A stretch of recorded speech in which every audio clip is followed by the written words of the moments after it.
पापा मुझे तो आपकी रिटायरमेंट पर 4 कड़े चाहिए और हाँ, अपने दामाद के लिए एक चैन जरूर बनवा देना। इकलौती बेटी हूँ आपकी, इतना तो बनता है। हाँ हाँ ठीक है, जो लाना है ले आना। अच्छा, कल तुम शॉपिंग करने जाओगी तो मेरे स्टाफ वालों को देने के लिए भी 1000 रुपए तक की रेंज में कुछ अच्छे से गिफ्ट ले लेना। क्या कह रहे हो पापा, 1000 रुपए का गिफ्ट? 50 लोगों का स्टाफ है आपका, इसका मतलब 50,000। क्या जरूरत है इतने रुपए उन पर खर्च करने की बेटा? इतने साल उन लोगों के साथ काम किया है, इतना तो बनता है। अच्छा ठीक है, अगर आपको इतना ही पैसे लुटाने का शौक है तो मेरे बच्चों के नाम भी कुछ रुपए करा दो। वैसे भी बेटियों को मिलता ही क्या है, सब कुछ तो बेटों के लिए। सुमन हंसते हुए अपनी भाभी की ओर देखते हुए बोली, बाल बच्चों वाली हो गई लेकिन अब भी बच्चों जैसी नासमझी वाली बातें करती है। तुझे भी तो तेरी पसंद की चीजें दिला रहा हूँ, और हाँ, मेरे नाती पोतों के लिए भी मैंने सोच रखा है। तू टेंशन मत ले, तुझे खुश करके ही भेजेंगे। देख लो मम्मी, मैं तो आप लोगों की भलाई की बात कर रही हूँ और पापा मुझे ही बेवकूफ़ बता रहे हैं। अगर मेरी सलाह माननी नहीं थी तो मुझे क्यों बुलाया यहाँ? सुमा नाराज होते हुए अपनी मम्मी से बोली, आप भी ना, नाराज कर दिया ना इसे। अपने 100 काम छोड़कर हमारी मदद कराने के लिए आई है। वैसे गलत ही क्या कहा इसने? आपके स्टाफ के और लोगों भी तो रिटायर हुए हैं आपसे पहले।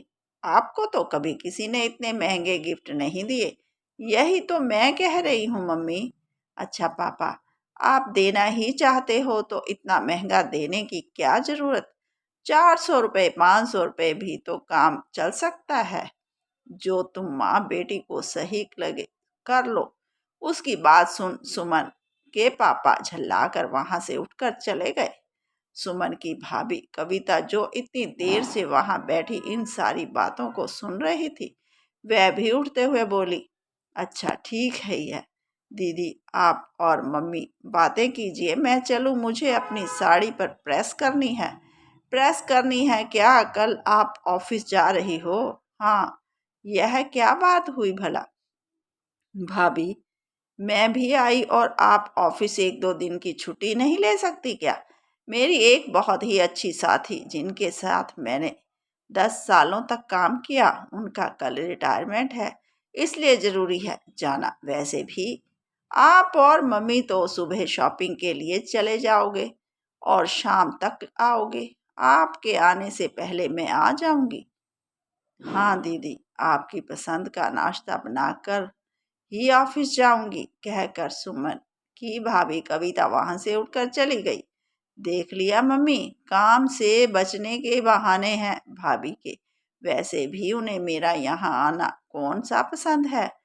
तू छोड़ना, क्यों अपना मूड खराब करती है। चल, कल के सामान के लिए लिस्ट बनाते हैं। कमरे में जाते हुए कविता के कानों में सुमन और अपनी सासू माँ की ऊंची आवाज में कहे शब्द कानों में पड़े, जिसे सुन वह मुस्कुरा भर थी।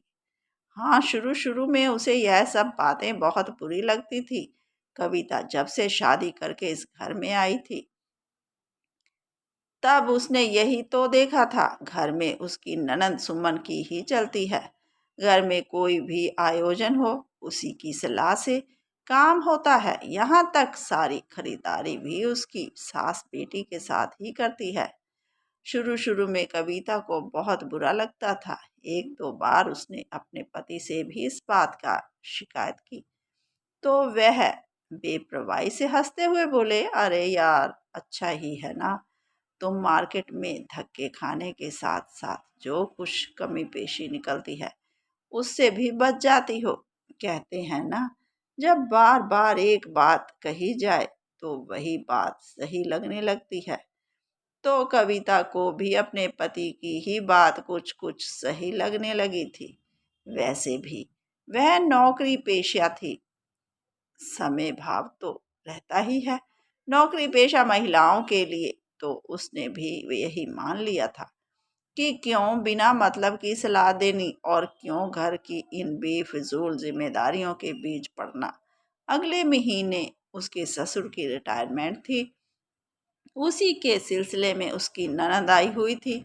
उसके बच्चों के पेपर शुरू होने वाले थे, इसलिए बीच में वह नहीं आ रह सकती थी। इसलिए पहले ही रिटायरमेंट की खरीदारी करने वह करवाने आई थी। वैसे उसके सास ससुर दिल के बुरे ना थे, कैसी बात के लिए रोक टोक नहीं थी उसके लिए, इसलिए वह भी इस छोटी सी बात को मुद्दा बना अपने जीवन व घर में शांति भंग नहीं करना चाहती थी। और पति तो था ही उसे बहुत प्यार करने वाला। ऑफिस में भी उसका स्टाफ बहुत अच्छा था और सबसे बढ़कर रीता जी बहुत ही सीधे स्वभाव की थी। जब वह ऑफिस में नई नई थी तो काम तो सीखने व समझने में रीता जी ने उसकी बहुत मदद की थी। रीता जी उसे अपनी बेटी की ही तरह प्यार करती थी। जब भी उसे कोई उलझन होती, रीता जी बहुत प्यार से उसे हर समस्या का हल समझाती थी, चाहे वह ऑफिस की हो या घर की। उन्हीं रीता जी की कल की रिटायरमेंट थी। एक दूसरे से जुदाई की सोच कविता व रीता जी पिछले कुछ दिनों से बहुत ही भावुक थी। सच, कुछ लोगों के दिल का ऐसा रिश्ता बन जाता है जो खुद के रिश्ते से भी बढ़कर होता है। अगली सुबह कविता नाश्ता बना ऑफिस के लिए निकल गई।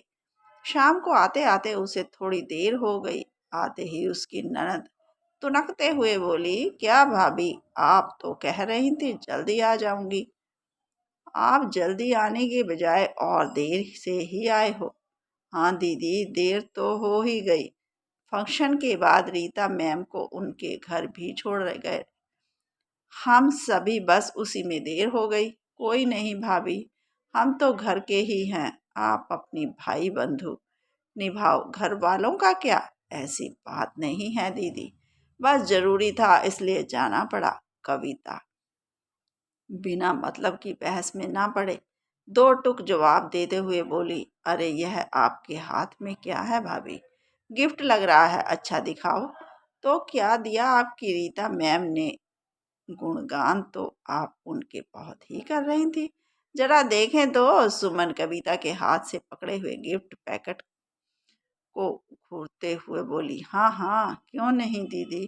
कहते हुए कविता ने अपने हाथ में लिए गिफ्ट पैक उन्हें पकड़ा दिए।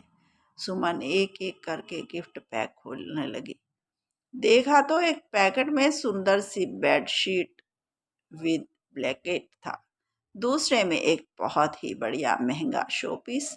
हे भगवान, रीता मैम ने कितना खर्चा कर दिया हम सब पर। इतना सामान देने की क्या जरूरत थी।